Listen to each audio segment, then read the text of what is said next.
ទៀតកាលលើកមុនយើងមានសភាពស្ងប់ស្ងាត់ល្អទៅក៏សន្ទនាជាវិន័យធម៌អាផ្សេងប៉ុន្តែដោយការនៅរួមគ្នាសាមណេរតូចក៏មានច្រើនដូច្នេះក៏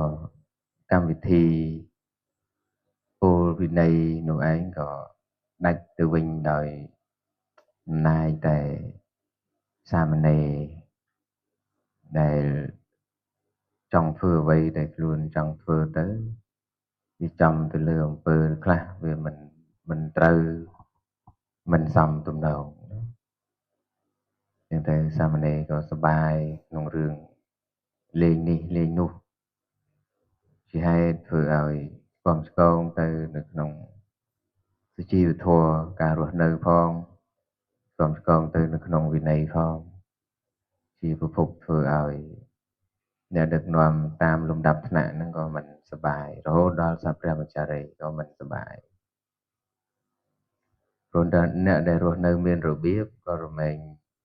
មិនពេញចិត្តការរស់នៅដែលមិនមានរបៀបផងដែរអញ្ចឹងហើយការរស់នៅដែលមានរបៀបនោះមនុស្សម្នាយើងនឹងរស់នៅមានរបៀបដោយខ្លួនឯងតែម្ដងហ្នឹងគឺมันងាយទេហើយវាអធិស្ឋានមិនដូចគ្នាទេប៉ុន្តែមួយបែបម្នាក់មួយបែប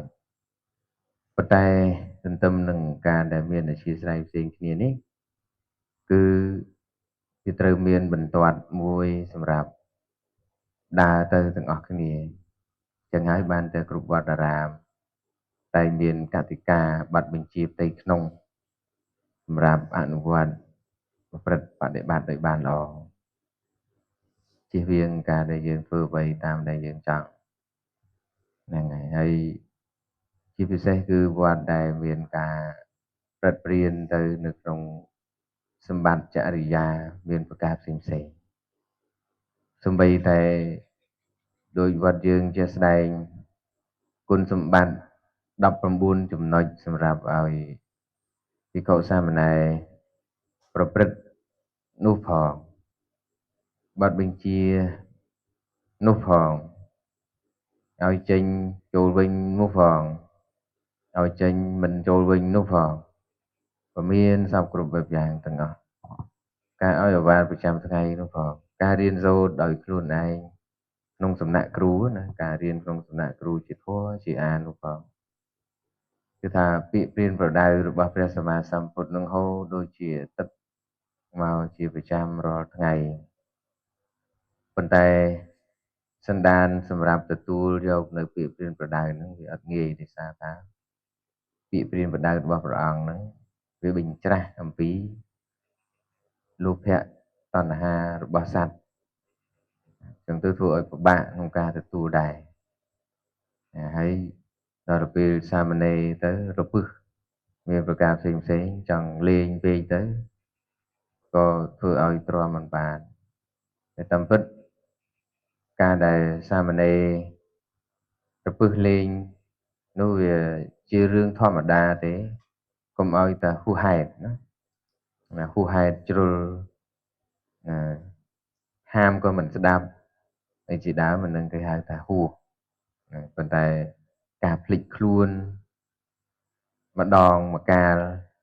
គ្រូហាមទៅក៏ស្ងៀមស្ងាត់ទៅនឹងវាមិនអីទេជិះវៀងការដែលហាមហើយក៏មិនស្ដាប់ហាមពីខាងលិចទៅលេងនៅខាងកើតហាមពីខាងកើតទៅលេងនៅខាងជើងហាមពីខាងជើងទៅលេងនៅខាងត្បូងហាមពីខាងត្បូងឡើងទៅលើដើមឈើហាមពីលើដើមឈើចុះទៅលេងនៅស្ទឹងហើយជាដើមអញ្ចឹងណាអានឹងវាមិនកើតទេហួសហេតុដែរហើយនឹងការលេងខ្លះដែលវាមិនមែនត្រឹមតែជាការលេងរបស់ក្មេងធម្មតាវាជាការលេងជ្រុលអានោះក៏វាមិនសមគួរដែរលេងជ្រុលនោះលេងមិនខ្លះលេងផោមដាក់ក្បាលគេអីជាដើមណាលេងស្ដោះទឹកមាត់ដាក់ក្បាលអីចឹងណាថាលេងហួសហេតុការលេងដែលជ្រុលចឹងគឺមិនសមគួរទេអញ្ចឹងកុំឲ្យមានសាមណេរដូចកណាពោលរឿយហើយថា សាមណេរដែលទ្រាំមិនលេងមិនបានណាទ្រាំមិនលេងមិនបានហ្នឹងឯងយើងអាចទៅវត្តដតីសិនចាំដែលដឹងខ្លួនថាខ្លួនឯង